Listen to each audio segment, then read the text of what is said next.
também aqui. Bom, os vereadores criaram uma comissão especial de estudos que visa buscar medidas emergenciais também no combate do Covid-19. O Giovan Petrin está ao vivo com a gente para falar sobre essa comissão. Como é que essa comissão avalia essas liminares que estão sendo concedidas pela Justiça? E agora nós tivemos uma decisão inédita, que não partiu do STJ nem do STF, partiu do juiz local, do juiz da vara da Fazenda aqui de Maringá, autorizando mais um segmento a abrir as portas, dessa vez o ramo da construção civil. O pessoal do Materiais e Construção já vão poder começar a trabalhar. Como é que o pessoal aí do Comitê de Crise da Câmara está avaliando essas liminares todas, Giovan? Boa tarde, abençoado. Oi, Robson, boa tarde para você, boa tarde para todo mundo. Pois é, o que a gente percebe, pelo menos numa visão mais particular, é de que aos poucos o comércio, ou pelo menos alguns segmentos, vão abrindo as portas. E o presidente da Câmara de Vereadores falou em certas decisões unilaterais, ou seja, isso ao longo de 3 semanas, a qual nós já estamos vivenciando esse decreto, ou seja, são 21 dias. Diante disso, hoje à tarde, pela primeira vez, o prefeito Ulisses Maia vai receber os vereadores e algumas outras pessoas de outros segmentos. A gente não sabe ainda se é assim, enfim, essas informações ainda a gente vai colhendo aos poucos. O Jean Marques é o presidente dessa comissão especial. Bom, Jean. 3 semanas já se passaram ao longo desde que o decreto foi colocado pelo prefeito Ulisses Maia, e é a primeira vez que vocês vão se reunir com o prefeito. Neste tempo, não houve diálogo entre vocês. Boa tarde. Boa tarde a todos que nos acompanham aqui.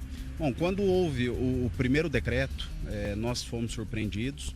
Naquele momento nós nos dirigimos para a prefeitura, até fomos recebidos naquela ocasião, onde ficou garantido que teriam reuniões ao longo do período para avaliação da situação da saúde da cidade e das medidas a serem adotadas.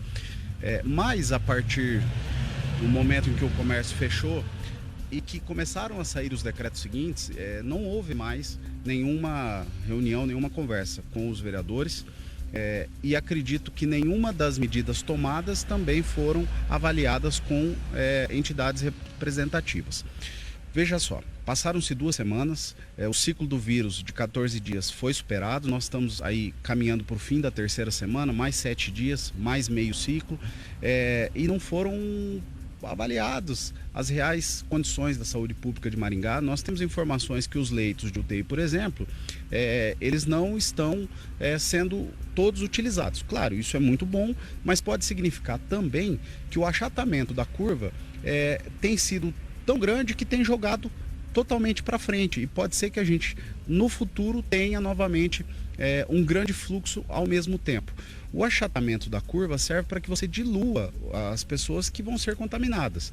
Como informou o próprio Ministério da Saúde, grande parte da população vai ser contaminada.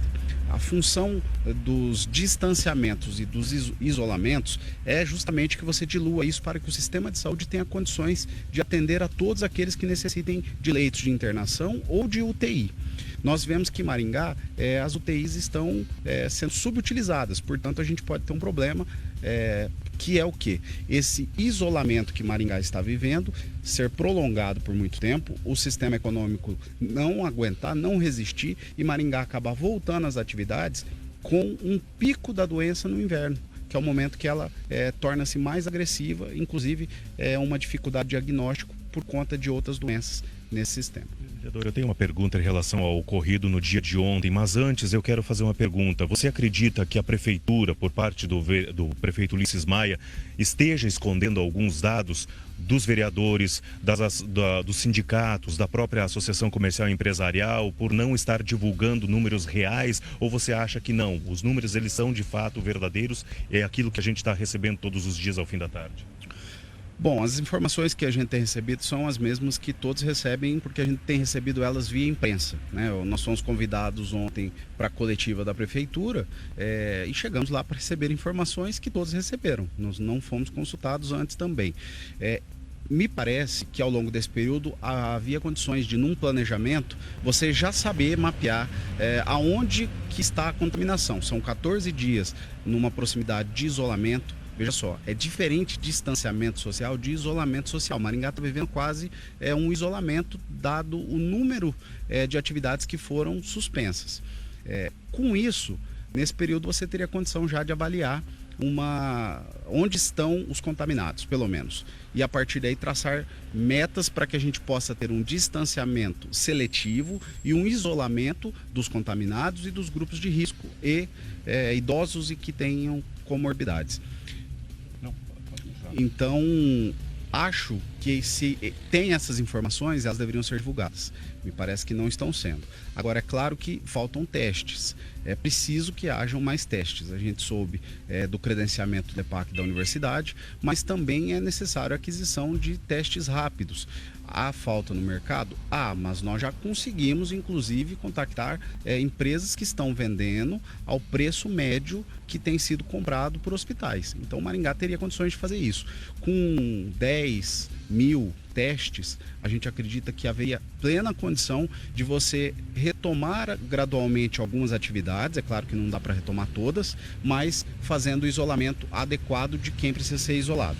Além disso, outras medidas que podem mitigar a transmissão do vírus, como o funcionamento de determinadas atividades em horários diferenciados, para que você não force o transporte coletivo com aglomerações, e outras medidas sanitárias mais. Só a última pergunta, então. Diante de toda essa situação, muita gente não está mais suportando ficar dentro de casa. A gente percebe um número elevado de pessoas indo aos parques, fazendo caminhadas, indo ao supermercado, que as filas estão lotadas, e isso, de certa forma, levou àquela situação ontem ao fim da tarde.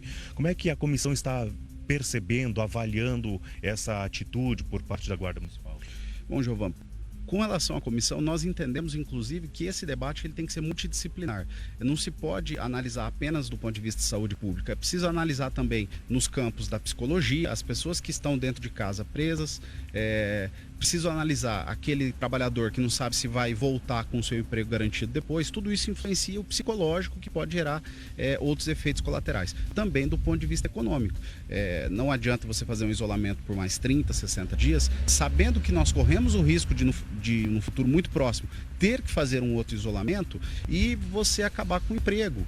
O sistema de saúde pública pode ser sobrecarregado com isso, porque as pessoas deixariam o plano de saúde das empresas, por exemplo, e isso jogaria tudo para o Sistema Único de Saúde. Claro que o poder público pode sim comprar leitos particulares, privados, mas se não houver um giro da economia e não tiver arrecadação com os impostos num médio prazo, o poder público pode também não ter recursos para combater a epidemia. Por isso, tudo isso tem que ser sobrepesado, multidisciplinar, com a avaliação de todos esses campos, todos esses segmentos. A ideia da comissão é justamente trazer as organizações civis também, Sociedade Médica, Associação Comercial, Ordem dos Advogados do Brasil, outras entidades representativas para esse debate, para evitar que tudo isso ocasione esse problema. Tá bom. Vereador, muito obrigado, presidente da comissão especial. Então está aí, Robson, as principais informações referente a essa problemática, e a gente trouxe aqui o Jean Marques para explicar um pouquinho para a gente como deve ser a condução de todo esse processo de diálogo com o prefeito, já que teremos a primeira reunião entre esses dois poderes depois de 3 semanas na tarde de hoje. Diálogo que começa de trás para frente, né? No final, praticamente, do período de confinamento, que vão começar a discutir a questão que interessa para a sociedade como um todo. O Jean Marques, muito obrigado. Giovanni Petri permanece comigo durante todo o programa. Daqui a pouco a gente volta para falar sobre um outro assunto. Mas está confirmado agora pelo Comitê de Crise da Câmara aquilo que falou o presidente da Câmara de Vereadores. O prefeito está governando com mão de ferro. Governando através de decreto, que até aí tudo bem, muita gente concorda, a grande maioria da necessidade, mas sem consultar, sem ouvir as forças vivas do município, as entidades representativas de classe. E aqui comigo no estúdio